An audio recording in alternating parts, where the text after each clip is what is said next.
Hi geniuses, welcome to the channel Science Wizard Pooja Ranjan. This channel is all about the science subject of classes 6th, 7th, 8th, 9th and 10th physics and chemistry. If you are new to my channel, you can subscribe to the channel for more science videos, and if you like the explanation then please press the like button and you can share this video with your friends, family and the classmates. So जो chapter हम आज discuss करने वाले हैं वो है class 8 का physics chapter 12 friction.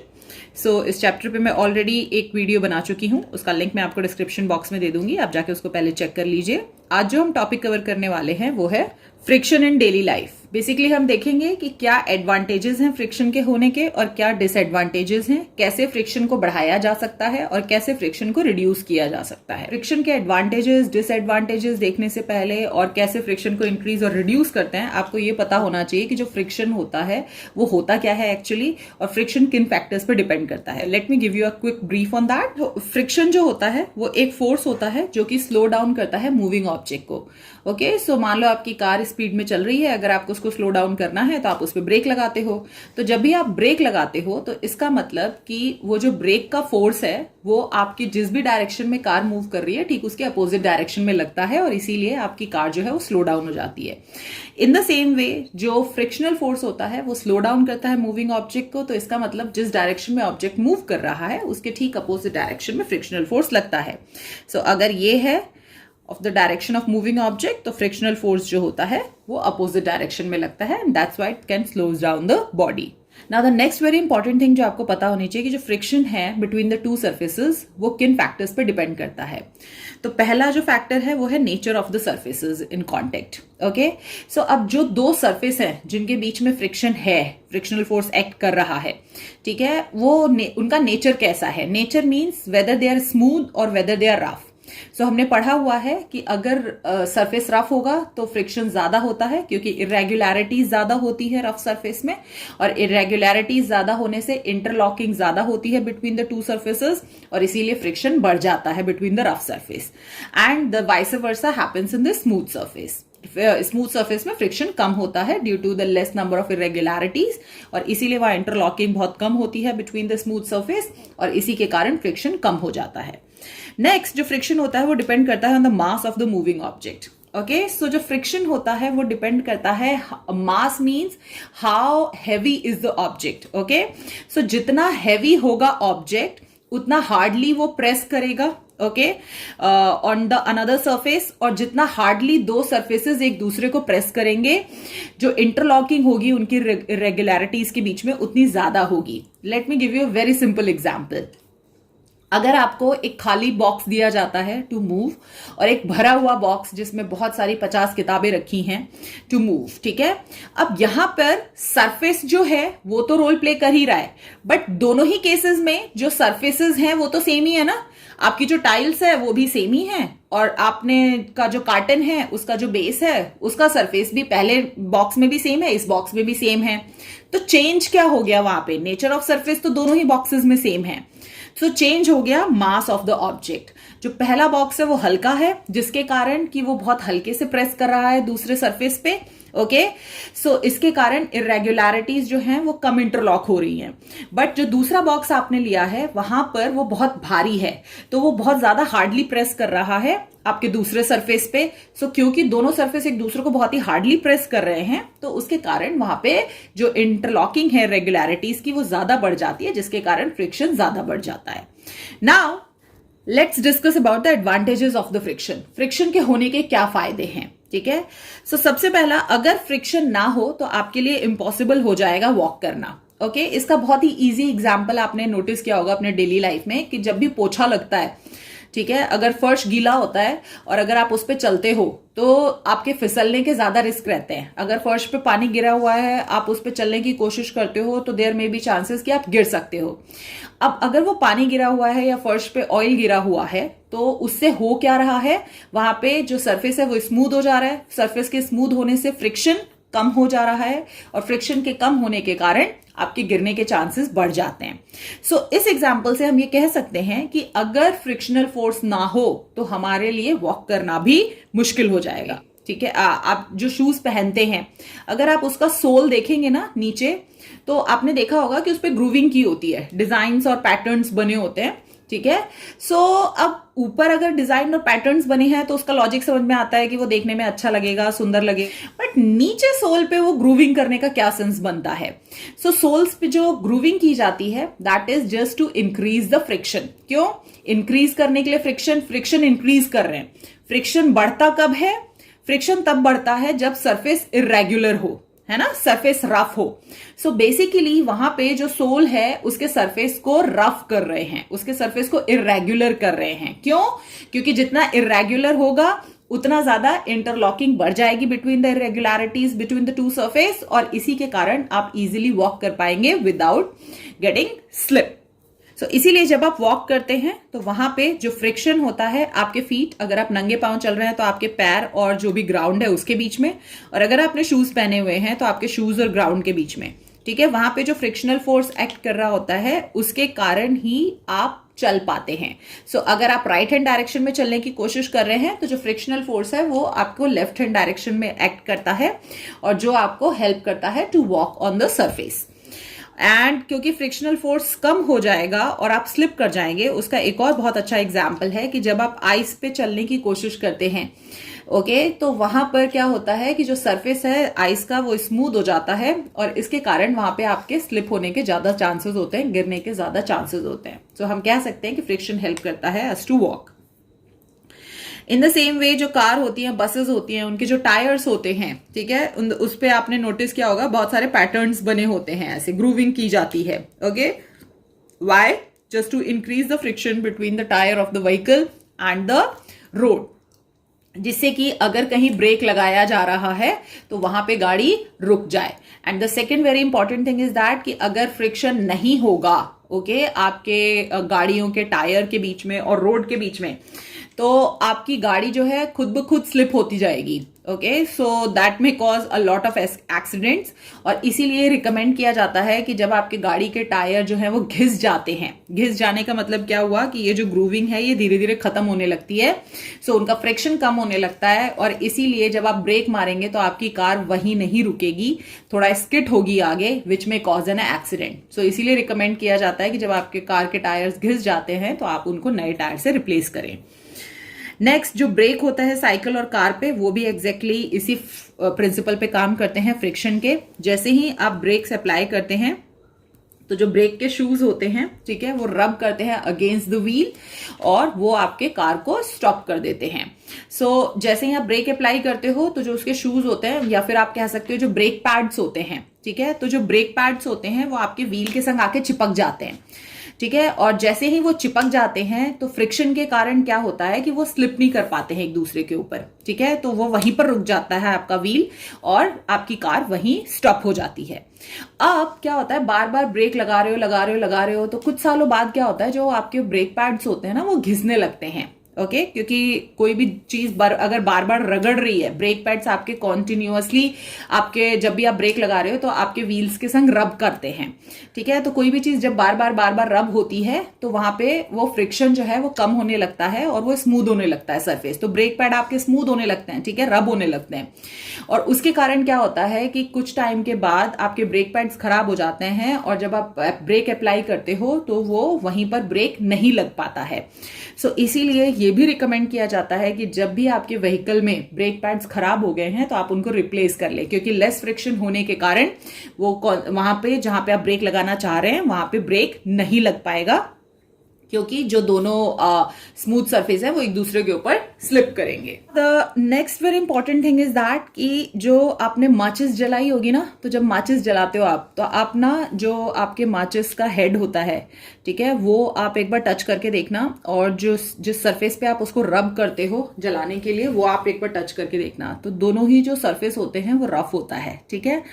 So basically वहां पर क्या होता है कि जो आपका मैच स्टिक का हेड होता है उसमें कुछ केमिकल्स होते हैं, ठीक है, तो जैसे ही आप उसको रब करते हो ना विद द मैच बॉक्स, तो रब करने के कारण ड्यू टू द फ्रिक्शन वहां पे हीट जनरेट होती है। हीट जनरेट होने के कारण जो केमिकल प्रेजेंट होते हैं उनके बीच में केमिकल रिएक्शन होती है और वहां पे जो आग है वो लग जाती है। सो अगर वहां पर फ्रिक्शन ना हो, ओके। सो फ्रिक्शन नहीं होगा तो हीट जनरेट नहीं हो पाएगी, और हीट जनरेट नहीं हो पाएगी तो केमिकल रिएक्शन नहीं हो पाएगा, तो आप मैच स्टिक जो है वो बर्न नहीं कर पाएंगे। सो इसीलिए जो मैच स्टिक होता है वो भी फ्रिक्शन के प्रिंसिपल पे ही काम करता है। The same goes for when your teacher is writing on the blackboard or whether you are writing on your paper. Okay, so जब आपकी टीचर ब्लैक बोर्ड पे लिख रही होती है तो जो भी वो लिखती है वो आपको कैसे दिख पा रहा है? सो जो चॉक के पार्टिकल्स होते हैं फ्रिक्शन के कारण, ओके, जो आपका ब्लैक बोर्ड का सरफेस होता है वो रफ होता है, चॉक के पार्टिकल्स भी रफ होते हैं। तो जब आपकी टीचर उसको लिख रही होती है तो ड्यू टू द फ्रिक्शन क्या होता है बिटवीन द टू सरफेसेस, जो चॉक के पार्टिकल्स हैं वो बोर्ड के ऊपर स्टिक हो जाते हैं, चिपक जाते हैं। ओके, इरेगुलरिटीज के कारण इंटरलॉकिंग हो जाती है उनकी, जहां जहां मैम अपने हाथ मूव करती हैं, और उसके कारण वहां पे आप देख पाते हैं कि मैम ने आपके क्या लिखा है। तो अगर मैं सरफेस को स्मूथ कर दूं तो फिर वहां पे जो चॉक के पार्टिकल्स हैं वो इंटरलॉक नहीं हो पाएंगे विद द बोर्ड सरफेस, और आप नहीं देख पाओगे कि क्या लिखा हुआ है। तो इसका मतलब कि जो आप लिखते हो उसमें भी फ्रिक्शन रोल प्ले कर रहा है। और अगर इसका सबसे इजी एग्जाम्पल देना हो मुझे आपको, तो आप जो ग्लास होता है ना, आपके विंडो ग्लास जो होते हैं, आप उस पे चॉक से लिखने की कोशिश करो, आप देखना आपका चॉक बार बार स्लिप करता है। ओके, क्यों? क्योंकि जो ग्लास होता है उसका सरफेस बहुत ही स्मूथ होता है, तो आप लिखने की कोशिश तो कर रहे हो but due to the less friction जो चॉक के पार्टिकल्स हैं वो उस पे स्टिक नहीं हो पाते हैं, और जिसके कारण आप ग्लास पे नहीं लिख पाते हो। And the last is that the friction causes the nails and the screws to hold on to the wall. Okay, so आपका जो वॉल होता है उसमें जब आप कील गाड़ते हैं with the hammer, so वो भी किस लिए पॉसिबल हो पा रहा है? Due to the friction only. Okay, जो कील होती है उसकी सरफेस भी रफ है, आपने स्क्रूज देखे होंगे, स्क्रूज के सरफेस को तो इंटेंशनली वो रफ किया ही जा रहा है वहां पे ग्रूविंग करके। जो कील होती है उसकी सरफेस भी रफ होती है, आपका जो वॉल है जिसमें कि आप उसको हैमर कर रहे हैं वो भी रफ होता है। So due to the friction क्या होता है कि जो वॉल है वो उस कील को होल्ड करके रख पाता है। इमेजिन करो कि अगर वहां फ्रिक्शन ना हो तो जैसे ही आप कील ठोकोगे तो जो सरफेस होगा वो बहुत स्लिपरी होगा, क्योंकि फ्रिक्शन नहीं है तो स्लिपरी होगा, तो वो बार बार फिसल फिसल के नीचे गिर जाएगा और आपकी जो कील है वो वॉल में होल्ड नहीं हो पाएगी। सो जो वॉल जो है आपका वो की होल्ड कर पा रहा है, नेल होल्ड कर पा रहा है due to the hammering, that is due to the friction only. So these are the advantages of friction. अगर फ्रिक्शन ना हो तो आप ये सब काम नहीं कर पाएंगे। नेक्स्ट अगर बात करें कि डिसएडवांटेजेस क्या हैं फ्रिक्शन के, ओके, सो इस फ्रिक्शन के डिसएडवांटेजेस भी हैं क्या भाई? तो आप फ्रिक्शन जो है वो कॉज करता है waste of energy. Waste of energy मतलब जब आप कार चलाते हो या कोई व्हीकल चलाते हो, ठीक है, सो वहां पर आपके जो टायर्स हैं और जो रोड का सरफेस है उन दोनों के बीच में फ्रिक्शन है, ठीक है। तो जब आपकी कार रेस्ट में खड़ी हुई है तो वहां पर क्या हो रहा है कि जो गाड़ी के आपके टायर्स हैं वो आपके जो रोड है, ठीक है, उसको हार्डली प्रेस कर रहे हैं और वहां पे फ्रिक्शन बहुत ज्यादा है, ठीक है। अब आपको क्या कर रहे हो, जब आप कार को स्टार्ट कर रहे हो तो उसको वो ओवरकम करना पड़ेगा फ्रिक्शन, तभी आपकी कार जो है वो स्टार्ट हो पाएगी और मूव कर पाएगी। सो वहां पे ओवरकम करने के लिए उस फ्रिक्शन को कैसे ओवरकम होती है? क्योंकि वहां पे आप फ्यूल यूज कर रहे हो, वो जो फ्यूल है वो बर्न होता है जिसके कारण एनर्जी प्रोड्यूस होती है, जिसके कारण आपकी कार जो है वो आगे मूव कर पाती है। तो जितना ज्यादा फ्रिक्शन होगा उतना ज्यादा फ्यूल बर्न करना पड़ेगा आपको टू ओवरकम दैट फ्रिक्शन। सो उतना ज्यादा वेस्टेज ऑफ एनर्जी हो रहा है हमारा वहां पे, ठीक है। Now the next if we talk about machines के केस में भी ऐसे ही होता है, ठीक है। मशीन्स के केस में भी क्या होता है कि अब दो पार्ट्स जो हैं, दो गियर्स जो हैं वो एक दूसरे के ऊपर मूव कर रहे हैं, but due to the high friction उनको मूव करवाने के लिए मुझे ज्यादा इलेक्ट्रिसिटी प्रोवाइड करनी पड़ती है, मुझे ज्यादा फ्यूल प्रोवाइड करना पड़ता है। सो इस केस में फ्रिक्शन ज्यादा होने से वेस्टेज ऑफ एनर्जी ज्यादा होती है। इसके अलावा एक और एग्जाम्पल दूं तो जब आप पहाड़ों पे चलते हैं, ठीक है, या फिर बहुत ही कोई रफ सरफेस है, आपने देखा होगा कि जो सड़क है ना वो बहुत उबड़ खाबड़ सी है, तो जितना ज्यादा उबड़ खाबड़ सड़क होगी या पहाड़ों पे चलोगे आप तो वहां का जो सरफेस है वो क्या है, उसमें बहुत ज्यादा फ्रिक्शन है क्योंकि बहुत ही रेगुलर सरफेस है। तो आपने देखा होगा वहां पे गाड़ी चलाने में कितनी दिक्कत होती है आपको, ठीक है। आप 10-20 की ज्यादा से स्पीड चला ही नहीं पाते हो क्योंकि बहुत ज्यादा फ्रिक्शन है वहां पे। तो बहुत ज्यादा फ्रिक्शन होने के कारण आपकी गाड़ी को ज्यादा फ्यूल यूज करना पड़ता है to overcome that friction.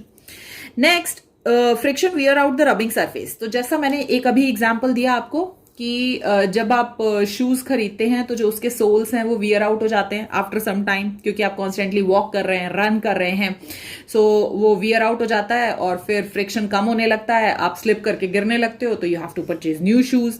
The same goes with the tyres of your vehicles. Okay, जो आपके टायर्स हैं वो 5-10 साल बाद कॉन्स्टेंटली अगर आप बहुत ज्यादा चला रहे हो तो due to the high friction वहां पे रबिंग होती है सरफेस की, और जितना ज्यादा रब होंगे वहां पर सरफेस जो है वो उतना स्मूथ होता जाएगा, क्योंकि जब दो चीजें एक दूसरे को घिसती हैं, ओके, तो घिसने से क्या होता है, जो सरफेस है वो स्मूथ हो जाता है ना वहां पे।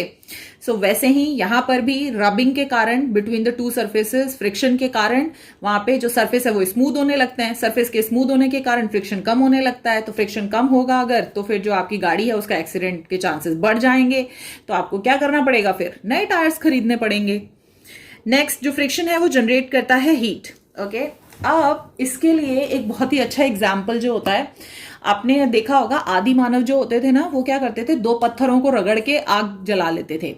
सो अब वहां पे दो पत्थरों को रगड़ने से होता क्या है, तो बेसिकली जो पत्थर है उनके सरफेस जो है वो रफ है, तो जब आप उनको रब कर रहे हो तो वहां पे फ्रिक्शन है दोनों के बीच में, बहुत ज्यादा फ्रिक्शन है, और उस फ्रिक्शन के कारण वहां पे क्या होता है, हीट जनरेट होती है, और हीट जनरेट होने के कारण क्या होता था, वहां पे आग लग जाती थी।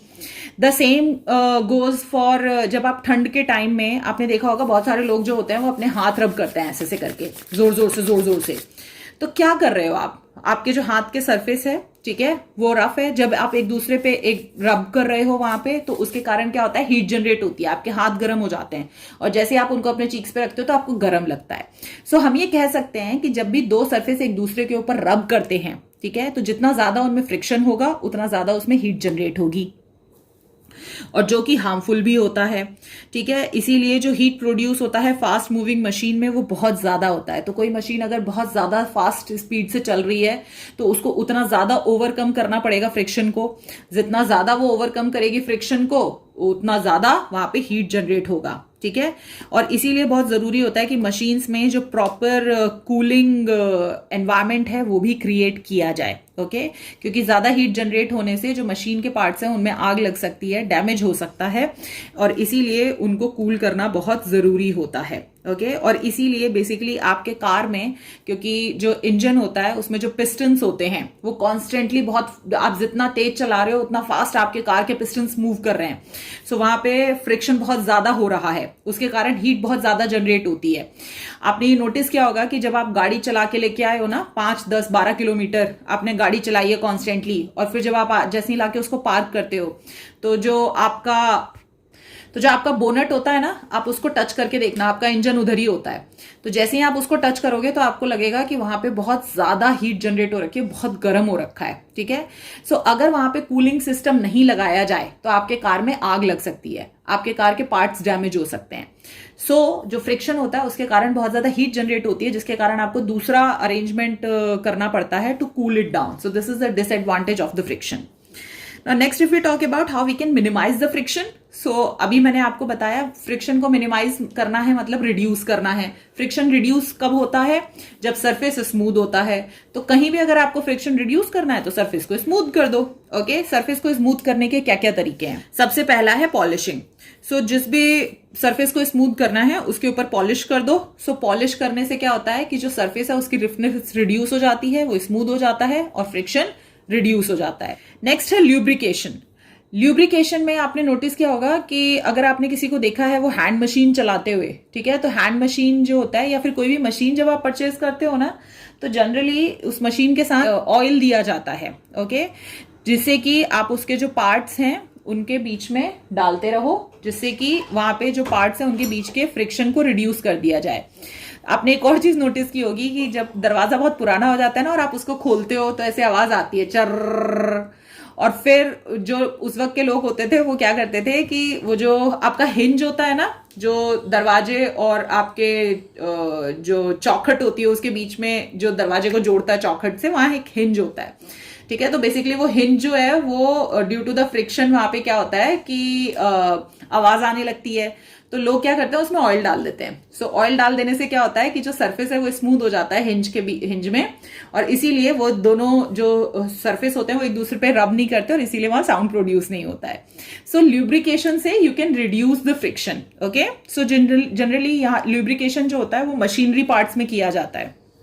ओके, सो आप ऑयल डाल सकते हैं, आप ग्रीस डाल सकते हैं, इवन ग्रेफाइट भी यूज होता है, ठीक है, टू ल्यूब्रिकेट द पार्ट्स। सो जैसे आपके साइकिल के पार्ट्स होते हैं, वहां पे बहुत सारी जगहों पर जो एक पार्ट है वो दूसरे पार्ट पे रब हो रहा होता है, तो वहां पे फ्रिक्शन को रिड्यूस करने के लिए आप ल्यूब्रिकेट करते हैं, ऑयलिंग करते हैं। ओके, सो ग्रेफाइट जो होता है वो जनरली यूज होता है as a lubricant in the machines, okay, in the moving parts, क्योंकि अगर बहुत ज्यादा फ्रिक्शन होगा तो मैंने अभी आपको बताया, एक तो वेस्टेज ऑफ एनर्जी होगी और दूसरा फ्रिक्शन के कारण हीट जनरेट होगी, जिसके कारण जो मशीनरी पार्ट्स हैं वो खराब भी हो सकते हैं। इसके अलावा जब आप कैरम खेलते हो, स्ट्राइकर होता है और जो आपका बोर्ड होता है, ठीक है, अगर उस पर आपने पाउडर नहीं डाला है तो जो दोनों सरफेस हैं उन रफ होते हैं और इसीलिए जो आपका स्ट्राइकर है वो स्मूथली मूव नहीं कर पाता है बोर्ड पे, कैरम बोर्ड पे। बट जैसे ही आप टेल्कम पाउडर डाल देते हो तो टेल्कम पाउडर डालने से क्या होता है, जो सरफेस है वो स्मूथ हो जाता है और इजीली जो आपका स्ट्राइकर है वो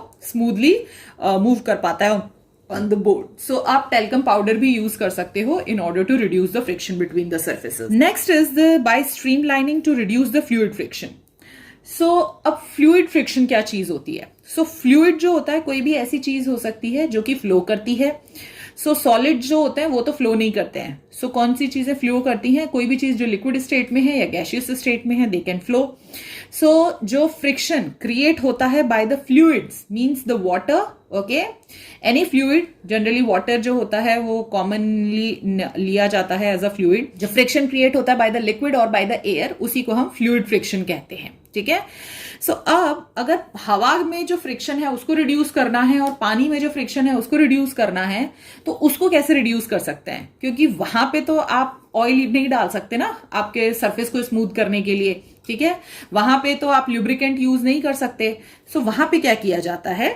सो सबसे पहली चीज आपको पता होने की चाहिए कि जो फ्रिक्शन कॉज्ड होता है बाय द फ्लूइड्स उसको हम ड्रैग कहते हैं। So the frictional force that the fluid exerts on the object is called the drag.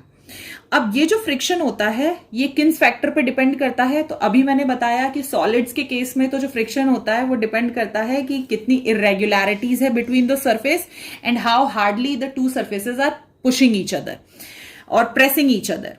But यहां पे फ्लूइड के केस में तो हम नहीं कह सकते ना हवा से कितना ज्यादा कोई ऑब्जेक्ट प्रेस हो रहा है या फिर हवा और जो ऑब्जेक्ट है उसके बीच में कितनी इरेगुलरिटीज हैं, तो इस बेसिस पे तो यहां पे काम नहीं बन सकता।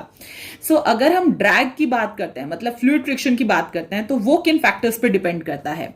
सो सबसे पहला ये डिपेंड करता है upon the nature of the fluid. Nature of the fluid का मतलब हुआ कि जो फ्लूइड है वो कितना डेंसर है, ओके, और कितना लाइटर है। तो जितना डेंसर होगा फ्लूइड, मतलब कि जितना थिक होगा लिक्विड, उतना ज्यादा फ्रिक्शन होगा क्योंकि उसके पार्टिकल्स उतने ज्यादा होंगे और आपको उतने ज्यादा नंबर ऑफ पार्टिकल को ओवरकम करके आगे बढ़ना होगा और इसीलिए डेंसर जो लिक्विड होगा उसमें फ्रिक्शन ज्यादा होगा as compare to the lighter liquid, ठीक है। Next, shape of the object, ठीक है। अब जो ऑब्जेक्ट उसके थ्रू पास कर रहा है आइदर थ्रू द एयर और थ्रू द लिक्विड, उसका शेप क्या है, ठीक है। सो जनरली आपने नोटिस किया होगा कि जो बर्ड्स होती हैं जो हवा में उड़ती हैं, ठीक है, या फिर जो मछलियां होती हैं उनका शेप एक ही होता है, ठीक है। तो इसका मतलब हम ये कह सकते हैं कि जिन ऑब्जेक्ट्स का शेप मछलियों जैसा होता है, ठीक है, या फिर जो आपके बर्ड्स के जैसा होता है, ठीक है, वो जो होता है वो शेप परफेक्ट होता है in order to overcome the fluid friction,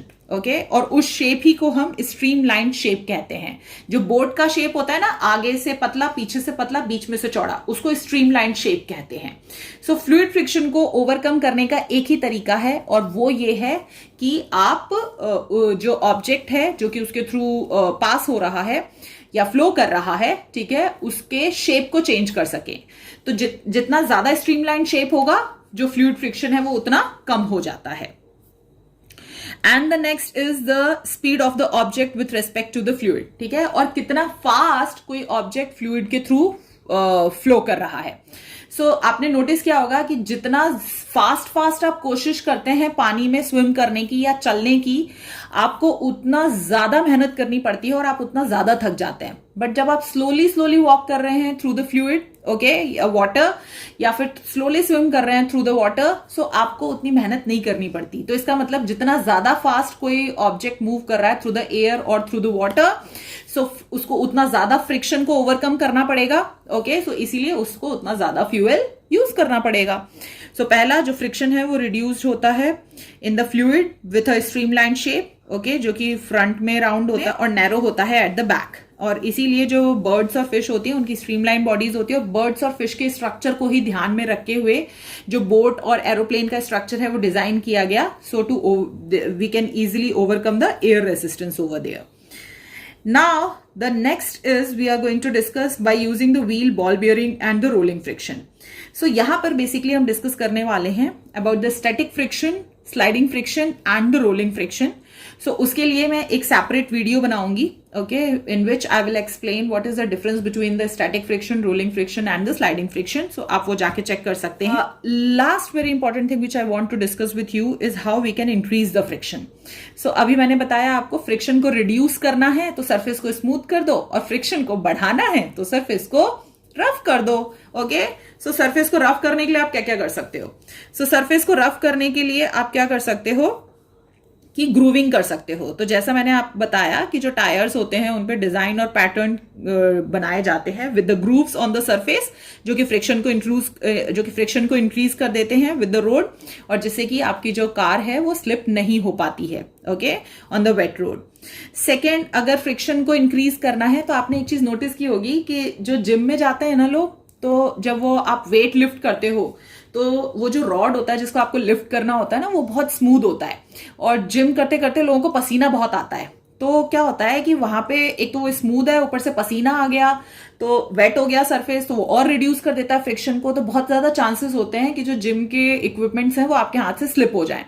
सो इसीलिए वहां पर क्या किया जाता है कि जो पाउडर है वो यूज किया जाता है, ठीक है, ऑन योर हैंड्स, जिससे कि जब आप उसको लिफ्ट कर रहे हैं तो वहां पे जो फ्रिक्शन है उसको इंक्रीज किया जा सके, और फ्रिक्शन के इंक्रीज होने से आप इजिली ऑब्जेक्ट को लिफ्ट कर सके। अगर आपने सुल्तान मूवी देखी हो तो वहां पे एक चीज नोटिस की होगी आपने कि वो लोग जब दंगल लड़ते हैं, वहां पे कुश्ती करते हैं, तो उससे पहले वो लोग क्या करते हैं कि अपने बॉडी पे वो मिट्टी लगा लेते हैं, ठीक है। सो मिट्टी लगाने से क्या होता है कि जो ग्रिप है वो अच्छी बनती है। ग्रिप कब अच्छी बनेगी? जब फ्रिक्शन ज्यादा होगा।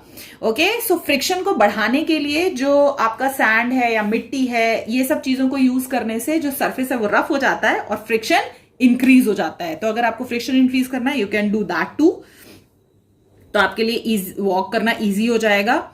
नेक्स्ट, जो आपने देखा होगा जो आपके एथलीट्स होते हैं या फिर जो फुटबॉल प्लेयर्स होते हैं, ठीक है, उनके जो शूज होते हैं उनमें स्पाइक्स होते हैं, ठीक है। तो जो स्पाइक्स होते हैं वो प्रोवाइड किए जाते हैं into the sole of the shoes, okay, used by the players and the athletes to increase the friction, क्योंकि जो एथलीट्स हैं वो बहुत फास्ट रन करते हैं। इन द सेम वे जो फुटबॉल प्लेयर्स होते हैं they also have to run very fast. Okay, so अगर वहां पे फ्रिक्शन बहुत कम होगा तो ज्यादा चांसेस हैं कि वो ग्राउंड पे स्लिप होके गिर जाएंगे। So in order to increase that friction, वहां पे उनके सोल में स्पाइक्स बनाए जाते हैं जिससे कि फ्रिक्शन को बढ़ाया जा सके और जो ग्रिप है वो उतनी ज्यादा अच्छी हो सके। नेक्स्ट, जो जिम्नास्ट होते हैं, जो जिम्नास्टिक्स करते हैं, ठीक है, तो वो जो लोग होते हैं आपने देखा होगा कि वो हमेशा एक कोर्स सा सब्सटेंस अप्लाई करते हैं उनके हैंड्स पे, जिससे कि जो ग्रिप है वो इंक्रीज की जा सके। कोर्स मतलब रफ, ओके, जस्ट लाइक अ सॉइल पार्टिकल और अ सैंड पार्टिकल और अ पाउडर पार्टिकल, वो क्या करते हैं? फ्रिक्शन को इंक्रीज कर देते हैं। सो this is it about this chapter. So I hope आपको समझ में आया होगा चीजें। अगर आपको फिर भी कोई डाउट है तो you can ask me in the comment.